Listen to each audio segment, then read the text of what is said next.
Shalom, saudaraku dalam Tuhan. Puji nama Tuhan, jumpa lagi dengan saya di kesempatan ini. Nah, saudara, sebelum kita masuk dalam pembahasan, mari kita melihat cuplikan video yang berikut. Ya. Ini dari Kompas.com ya. Mahfud, Indonesia hanya bisa maju saat bersatu dengan keislaman. Ini dimuat tanggal 3 Desember ya 2023 dan saya baru ada waktu untuk membahas ini kawan-kawan. Ini ya calon wakil presiden nomor urut 3 Mahfud MD menyebutkan saat ini ya cara agar Indonesia bisa menjadi negara maju yakni dengan menyatukan keislaman dengan kenegaraannya. Menyatukan keislaman dengan kenegaraannya. Maksudnya apa ini? Menyatukan keislaman dengan kenegaraan. Apakah artinya hukum Islam akan diadopsi oleh negara atau ya hukum negara yang akan diadopsi oleh Islam? Rasanya tidak mungkin kalau hukum negara diadopsi oleh Islam. Ya. Karena Islam sudah punya doktrinnya sendiri. Ya. Ya, kecuali sebaliknya negara mengadopsi Islam. Karena katanya kalau saat ini agar Indonesia bisa menjadi negara maju. Ya. Afghanistan itu menurut saya negara yang menyatu dengan Islam. Benar enggak? Tapi kenapa negara itu hancur? Suriah, Irak, Iran, Lebanon, ya. Apakah mereka saat ini sudah menjadi negara yang maju? Ya.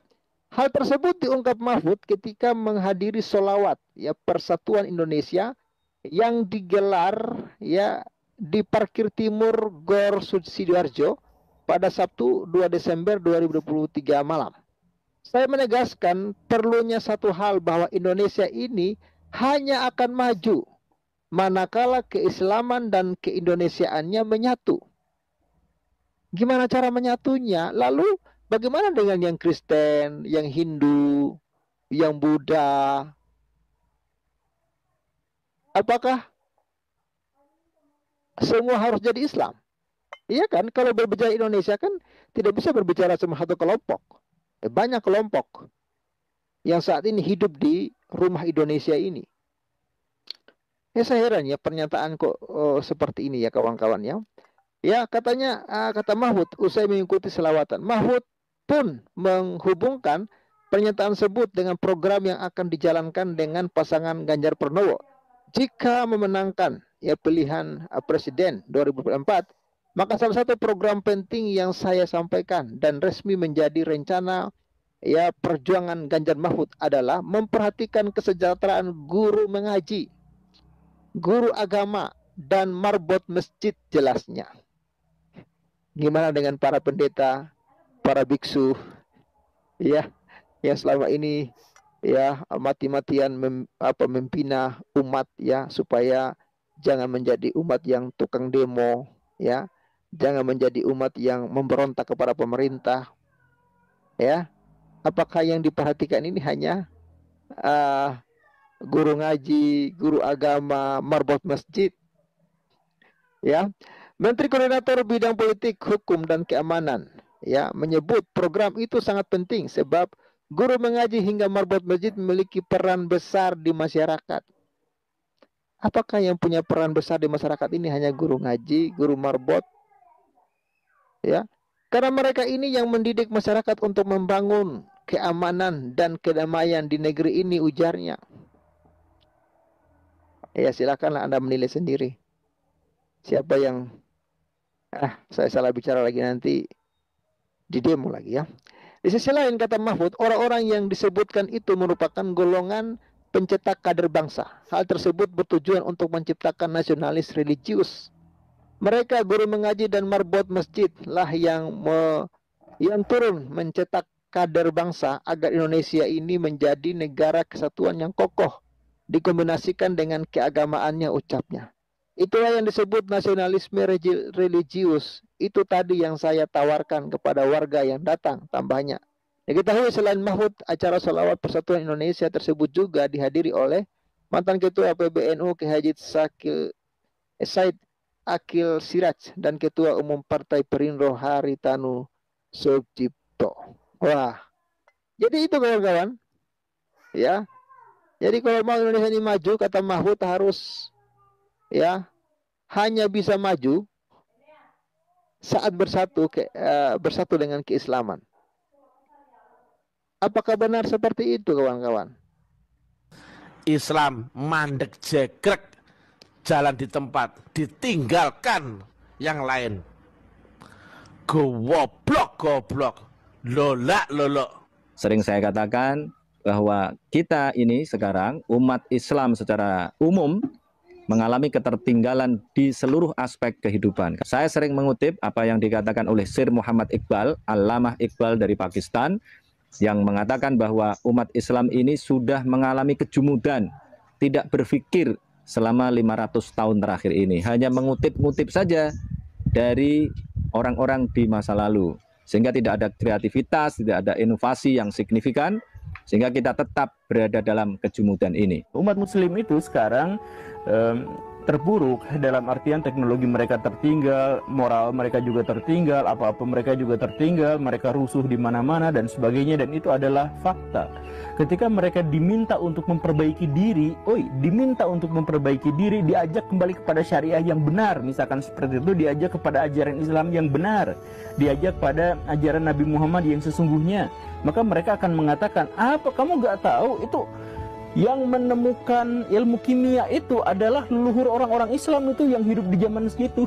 Yang menemukan teori ekonomi tertentu itu adalah orang zaman dulu yang orang Islam dan lain sebagainya. Jadi mereka itu adalah orang-orang yang menggunakan leluhur mereka atau menggunakan generasi-generasi sebelumnya itu sebagai pembelaan atau benteng atas ego mereka yang terlalu berlebihan gitu. Kenapa Timur Tengah itu gagal jadi negara? Orang Islam ini susah diajak bernegara. Susah. Orang Islam ini paling gampang diajak memberontak. Orang Islam itu kan baca Al-Quran. Al-Quran itu imamuna. Dalam Islam itu Al-Quran adalah imamku. Jadi kalau orang Islam itu baca Al-Quran, itu seperti mendapat perintah langsung. Dan dia nggak mau ada negara yang menjembatani ini. Nggak gampang itu ngajak orang Islam masuk negara. Wa qatiluhum hatta la takuna fitnah. Kalau Qurannya bilang begitu, dan perangilah mereka sampai nggak ada fitnah. Perang orang itu. Berat orang Islam ini diajak untuk menerima negara. Nah, itu laula daf'allahi nasa. Kamu ini bodoh, kamu ini terbelakang, kamu ini tukang gulet. Ya, apa yang kau banggakan? Bertengkar, goblok, terbelakang. Kok merasa paling hebat sendiri? Gimana sih? Nggak paham-paham. Baik, saudara dalam Tuhan, itu cuplikan videonya kita sudah simak. Apa yang disampaikan di video tadi, disampaikan bahwa ada kabar kalau Mahfud MD mengatakan bahwa Indonesia bisa maju hanya kalau digabungkan dengan Islam. Nah, saudaraku dalam Tuhan, saudara kita belum bisa terlalu jauh menafsirkan apa yang beliau sampaikan di video tadi. Tapi jikalau Indonesia digabung dengan Islam, atau dengan kata lain, ya, Indonesia ini ya dijadikan negara Islam misalnya, ya, menurut saya itu hal yang tidak mungkin, saudara dalam Tuhan, ya.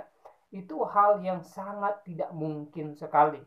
Karena dari awal berdirinya Indonesia ini, kalau kita melihat di dalam sejarah, ya, pejuang daripada Indonesia ini tidak hanya berasal dari satu agama saja, ya.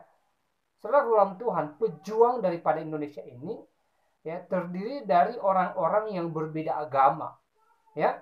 Ada yang dari Islam, ada yang dari Kristen, ada yang dari Katolik, ada yang dari Buddha, Hindu dan lainnya, ya, yang sudah disahkan Indonesia ini.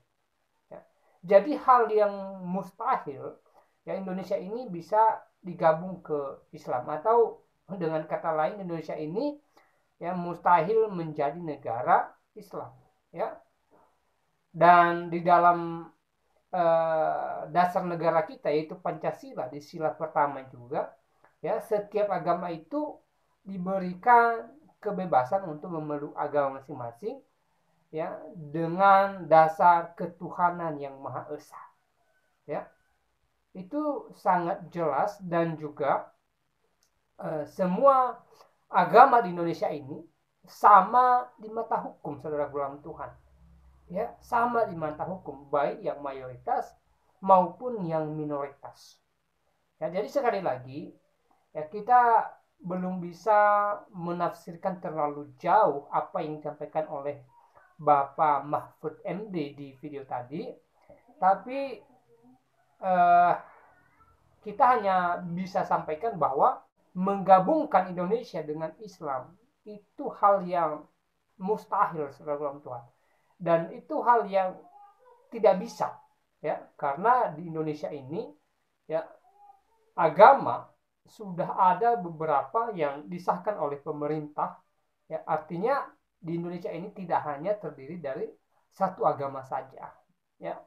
Nah, saudaraku dalam Tuhan, selebihnya, ya, saudara bisa tanggapin sendiri. Silahkan tulis tanggapan saudara di kolom komentar mengenai hal ini. Berikan tanggapan yang baik, yang positif, terutama yang membangun dan yang memuliakan Tuhan, ya. Nah, saudara, kiranya video singkat ini memberkati kita, dan Tuhan Yesus memberkati kita semua. Shalom.